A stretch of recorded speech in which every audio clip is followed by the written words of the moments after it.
Hello and welcome everyone to this month's Book of the Month discussion. We have with us, of course, Karen White. Karen needs no introduction in the Lowcountry Book Club. Just in case you're a new member and are somehow new to Karen's work, Karen White is the New York Times and USA Today bestselling author of 31 books, including the Trad Street series and many others, including, of course, this month's Book of the Month on Folly Beach. Karen grew up in London, but now lives with her husband near Atlanta, Georgia. Welcome, Karen, to the Lowcountry Book Club. Thank you, Susan. It's a pleasure to be here. Thanks for having me in. Well, we're very, very thrilled to have you. So there's a passage in this book I found interesting. Paige is talking to her daughter, Emmy, and part of the conversation goes, sometimes just when we think we can see our lives on course and we can settle back and get comfortable, a new path opens. Some people just keep going, too scared to veer off the familiar path, but others, well, they step off into the unknown and find that maybe that was where they were supposed to be all along. Is this new path opening what happened for you when you decided to write? I know this wasn't your first career. I think in your bio, you referred to writing your first book in a weak moment. Yes, absolutely. I never planned to be a writer. I've always loved books. You can't be a writer without being an avid reader first. And I guess, someone close to me in my life just never changed, always stayed the same. And I didn't want that to be me. I wanted, I had so many, I was blessed with so many opportunities and, and I loved being a stay-at-home mom. It was something we had planned on.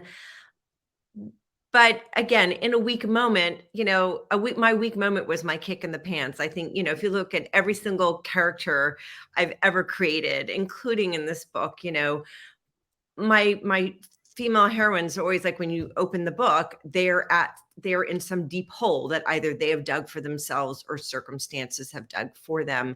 And they spend the book figuring that they've got what it takes to crawl out of that hole and maybe venture forward, maybe not where they thought they were going, which is how they ended up in that hole, but somewhere else. And I think that's a good perspective to have on life because, as I've discovered this year, you never see it coming. You never see it coming.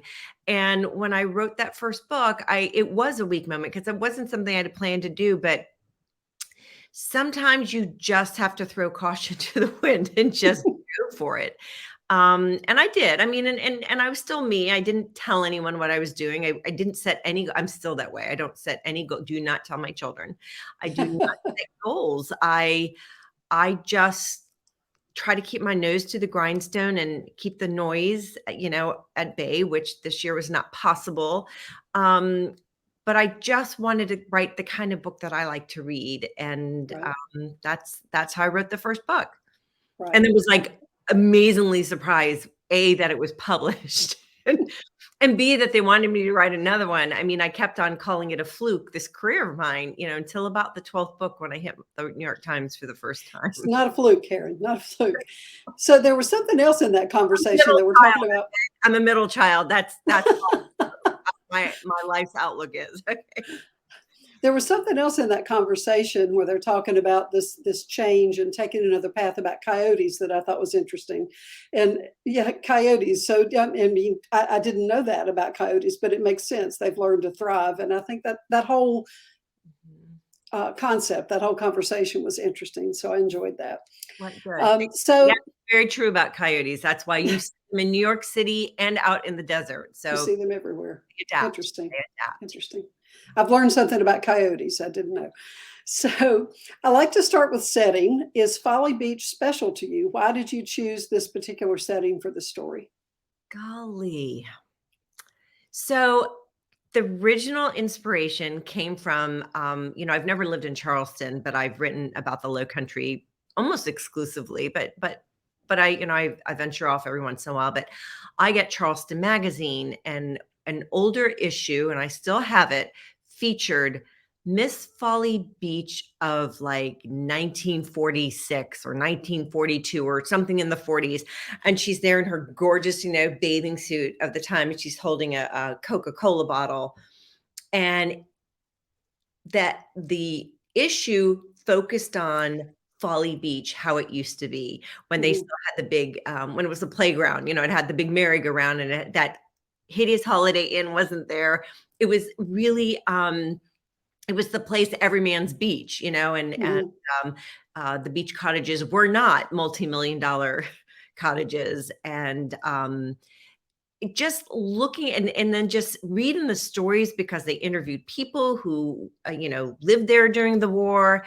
And I hadn't really planned on doing a World War II thing, but there was so much in that article about the war, and I was like, okay, so here we go. And then I went to a wedding in the Outer Banks, right? When I was forming this book idea, and our tour guide mentioned the U-boat that was sunk off the coast. I'm like, you're lying. Okay, there are no U-boats here. and, and that opened up this whole new thing. I mean, who knew? Who knew that the U-boats were up and down the U.S. coast? And the United States government would not put that in the papers. They did not want to scare people. Yeah. Um, but yeah, so yeah, did that answer your Okay. question? I think it did. It did. Did you spend a lot of time at Folly when you were researching the book? Yes, I a couple of times. So we spent a week on Folly Beach. We rented a house for my kids' summer vacation. I was always trying to find a way to write off, our vacations. I And hear you.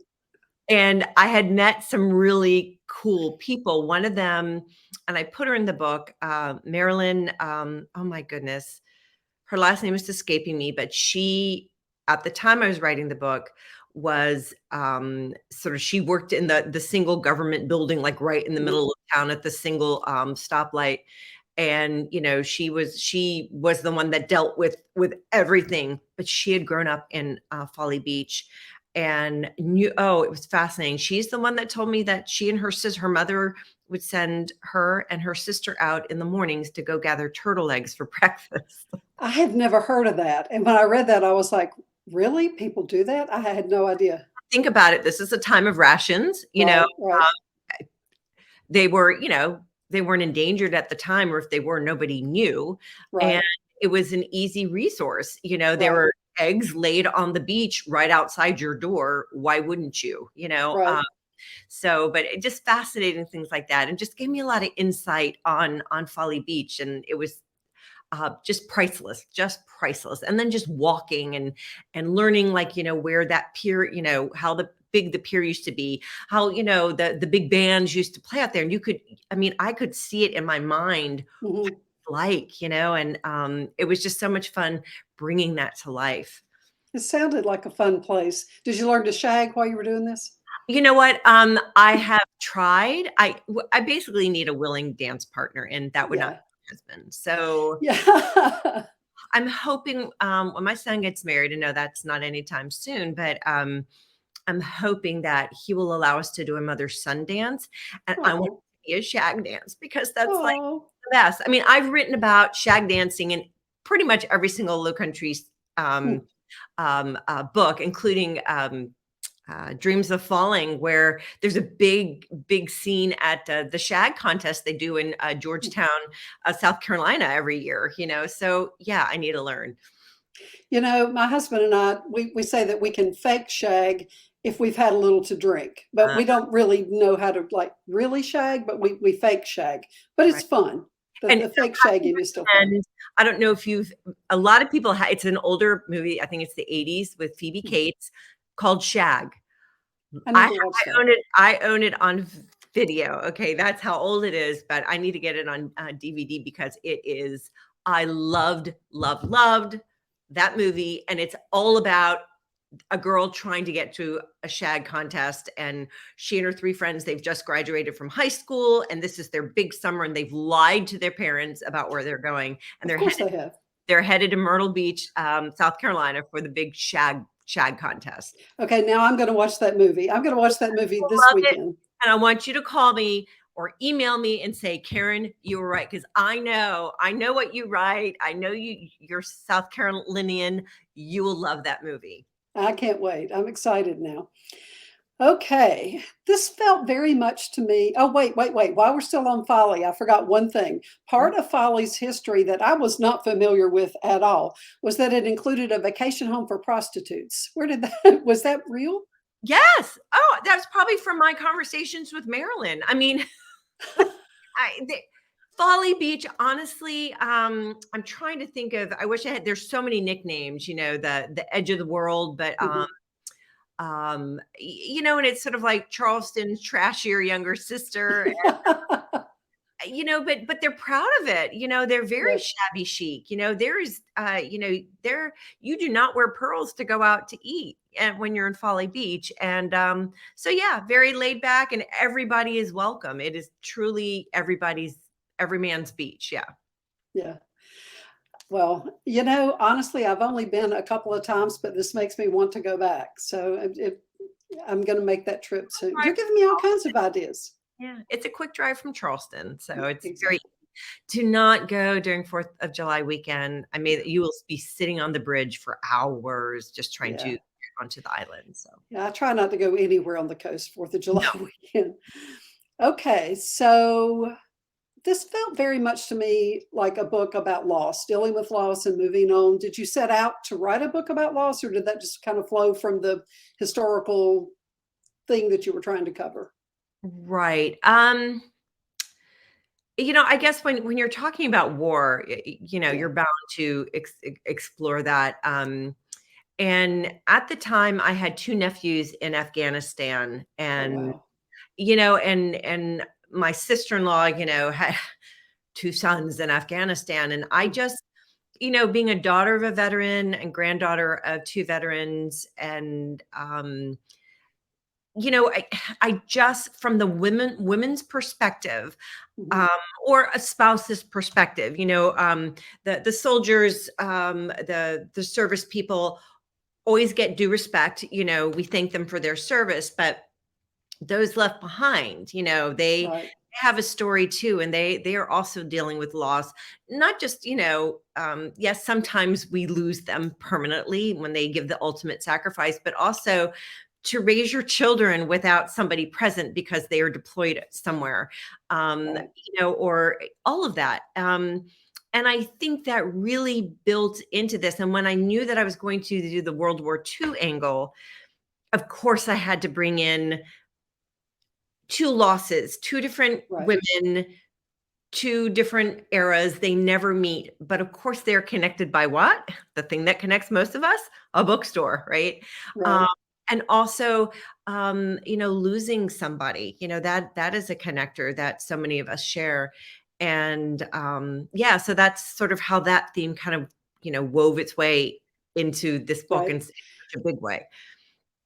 So did you decide early on that you were going to do the dual timeline and have, someone from the World War II era and then also someone more contemporary? Or did you think about maybe just having it be a World War II book at some point? Well, because I'm not an historic fiction writer. That is Mhm. not historical fiction writer. That has never been my goal. But I was a fan of, obviously, I'm still a fan of Lauren Willig since I write books with her now, along with Beatrice Williams. But she had a series called the Pink Carnation series, which is how I initially discovered her. And she did the dual timeline. And that was the first time I remember reading it or being so intrigued by it, because what I really wanted to write was a time travel. My very first book Oh, was a time travel. Okay. Civil War Georgia. Loved, I mean, we're all Diana Gabaldon fans. Okay. So, and since I was a little girl, I've always loved time travel books because I love history. I would love to see what it would be like in first person. And of course, my editor was like, no, nobody's buying unless your name is Diana Gabaldon, unless your initials are DG, you should not be writing a time travel. So, this, and then I was reading Lauren Willig and seeing the dual timelines. I was like, well, this is the next best thing. I'm not writing an historical fiction. But I have a connecting character, that mhm. was there during both times to sort of, from her perspective, tell both stories, I guess. And so yeah, that's kind of how that came about. This was my cheat for sliding into time travel. I think you should write the time travel. Don't, I mean, after 31 novels, you should be able to write whatever you My want, right? first one was a time travel, you would think, Yeah. right? Because I've pretty much done everything at this point. My goodness, I write a ghost series. I mean, whoever, yeah. Again, see, I don't plan much. I don't think first, and I just Hmm. jump off that path, and I just kind of do it. So Good for you. I think that's great. So Pat Tarter says, I have loved all your books. I'm a very big history buff.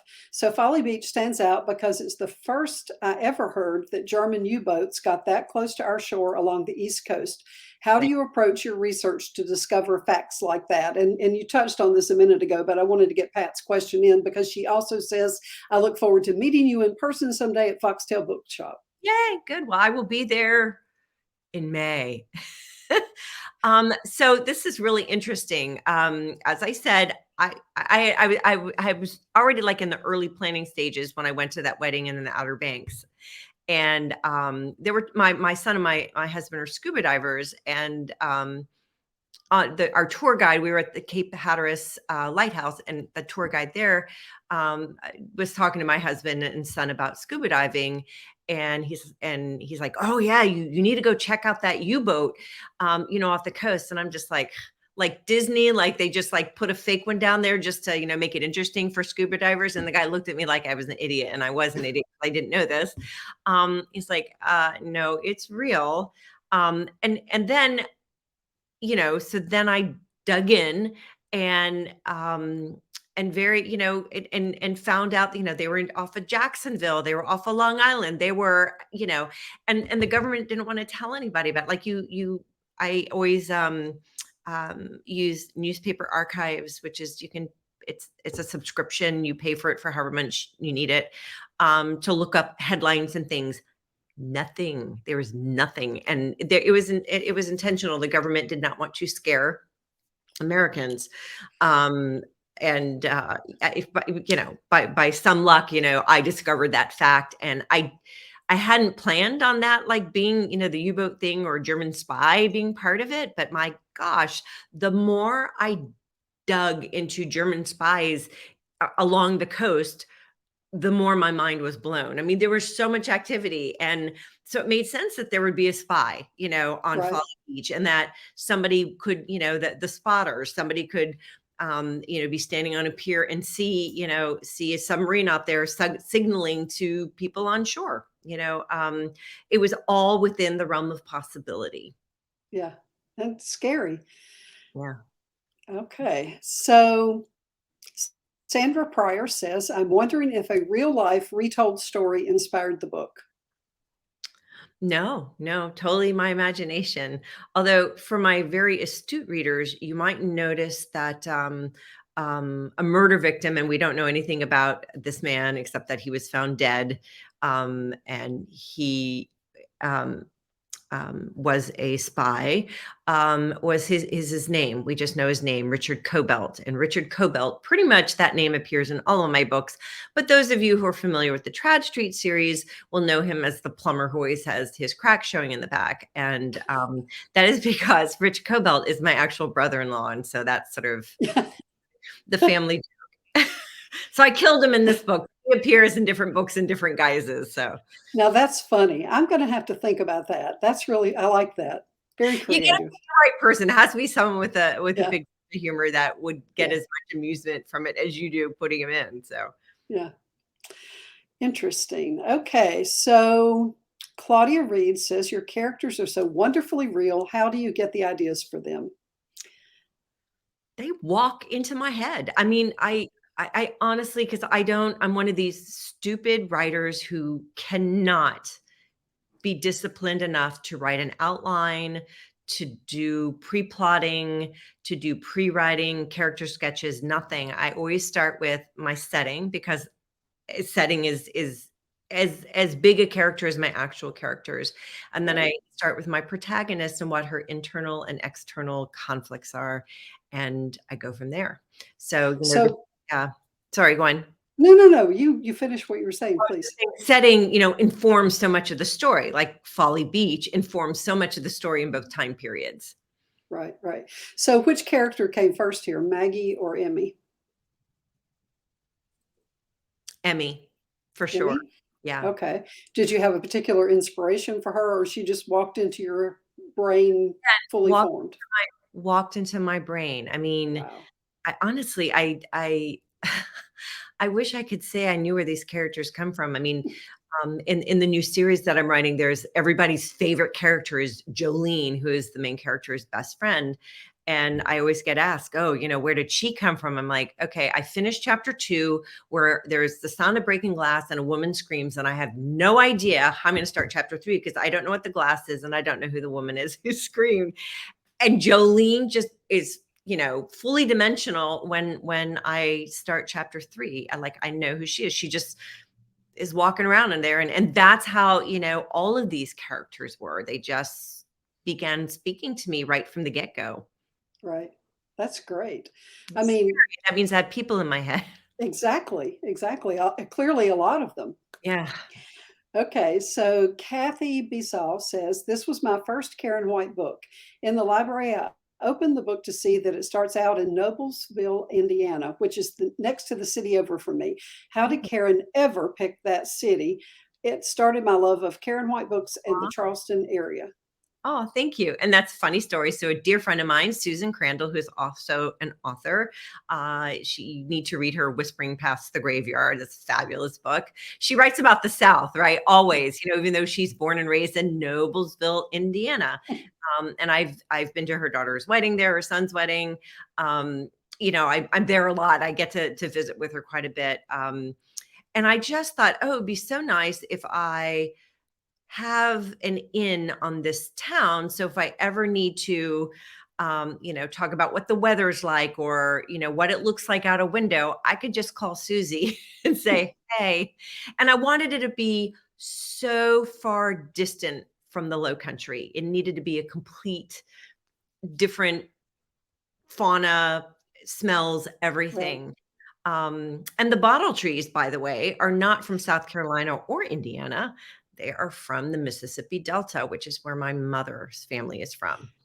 Really? Now, I've seen them in South Carolina a lot, and in North Carolina. I've seen them around, so I did not know that they originated in. Since this book came out, they even did an article in the Wall Street Journal how landscape architects all over the country were getting requests for bottle trees in their new landscapes because they had read this book on Folly. They didn't mention my name. They just said they had read a book on Folly Beach. So I've my always loved them. I think they're beautiful, but I've seen them around. I had no idea that you brought this from Mississippi to the Carolinas. because I grew up, visiting my mother's and family, especially in the Delta and Indianola, Mhm. Mississippi, and you see them on, everywhere. And again, I guess in my last visit there, I'm like, what the heck are these things? And then I started, and I'm like, my gosh, there's this story that's been sitting there all this time, and Mm. yeah, so Well, they're very pretty. I enjoy them. yeah. Okay, so I love the general store slash bookstore. Did you always want to own a bookstore like most of us? Or is that why you used one in the book? Or is this sort of like living out a fantasy vicariously through your characters? Yeah, I never wanted to own a bookstore. I worked retail for many years in high school and college. And I was actually a buyer for a large department store right out of college. And you know what? I've never really wanted to work in in a customer service thing because people drive me crazy sometimes when they're just being unreasonable. And I just, I knew that that was never part of my, what I wanted to do with my life. But why I picked a bookstore, because, back in the day, again, in Folly Beach, there were multifunctional businesses. There was the post office might also be, a small shop, or, in small towns, they wouldn't have like a separate this, that, and the other, and usually one Right. person was in charge. And I thought, oh, okay, that would make sense. But then I'm in a book club, and an elderly lady had bought, remember the book club had, I guess, bought a piece of furniture, and inside this piece of furniture were old books. And when she opened up one of the books, it had all these like notes written on in the margins. And I was like, Oh, okay. So I didn't want it to be a library then, because that mhm, book would be checked out or whatever. But if it was part of somebody's personal collection, it would stay put. And that's how right, I sort of came up with this, and also from the spy uh, point of view, you needed to put a business where everybody was sharing news, because mm, that's what a spy would look for. right, And then I saw this book thing with the little notes. I'm like, okay, it's going to be a little bookstore, and it will have morphed, over the years, um, mhm, but that's it. Those books are still still put, where they or interesting, belonging to the same family or whatever. So. interesting. So Wanda Ham wants to know, Karen, how old were you when you wrote your first book? Doesn't matter if it was sold or not. When did you write your first book? Right. So my first book was sold. Every single book I've ever written, and there's actually 34 of them, is currently in print, which is kind of amazing. And my first book came out in 2000. And I was in my 30s. So yeah, I would have been 36 then. So yeah. So it's never too late to start a new career. I understand you're a fellow Nancy Drew fan. There were several fun nods to Nancy Drew in the book. Do you do that? Is this something like your brother-in-law? You work that in frequently, or is this just a one-off kind of thing? You know what? It's funny because, of course, I'm a Nancy Drew fan. Who isn't, right? Yeah. But I remember at that age that these girls were, Mhm. that's what I was reading. That's what my friends were reading. I mean, that is, if you're going to write about a girl anytime between the 40s and, the 80s, that's what they were reading. Right. Um, because that was, young adult fiction. There, it wasn't it's not like it is today. And I love them, love them, love them, love them. And I've actually, my Trad Street series has been called a Nancy Drew for Adults, which Mm. I found very flattering. Um, but again, I've put Nancy Drew in several books, just because she's such you can reference Nancy Drew and 99% of the population will get it. Right. Especially women, you know, who are your primary readers. Right. Oh, Correct? exactly. Yeah. Absolutely. So, yeah. Right. And I figure, Okay. most of my readers are around my age. I've got a lot of younger ones and a lot of older ones, but anything in between, they're gonna know. They're gonna Right. have loved or read a Nancy Drew. Right. So what are you working on now? Um, oh my gosh, let's see, copy edits, that cover copy. So I just turned in a book, the second book of my New Orleans set series, The House in Mhm. Britannia, which comes out in May. And I guess my copy edits I get to work on over Thanksgiving. So excited. And then after that, I'm starting a brand new book. I'm still playing with the setting. It will probably be low country, but I'm, letting things. I've had so much going on the last few months when I was supposed to be starting this new book. But I'm also working on another collaboration with Beatrice Williams and Lauren Willig that will be out in 2024. And we think this is the one that will blow your socks off. I mean, we've loved them all, but this is the one that it landed on my in my inbox yesterday, and I can't wait to get to it. Yeah, Okay. Well, my you've life. got a lot going on. Yeah, if my life would just like calm down just for 5 minutes, please. So I You can, have many balls in the air. All yeah. right. Is there anything I haven't asked you that you think we should know? Oh golly. Ah, no, I think that's it. But I hope Okay. please follow me on social media, because I am coming to the Low Country in May for the next book. And if you want to see how similar Charleston and New Orleans are, join me in New Orleans. I'm doing a fun weekend with my readers, May 11th through the 13th. that I used to do them in Charleston when I did the Charleston Mhm. weekend. So, I mean, come on, going to a fun Southern city with a bunch of fellow writers, it sounds like a win-win to me. So, Sounds like a lot of fun. So all the information about that's on your website? correct, Okay. correct. And, All right. Instagram as well. It's a pinned Right. post. You can find the link. Yeah. Okay. All right. Everybody come to Savannah. Savannah, I'm sorry.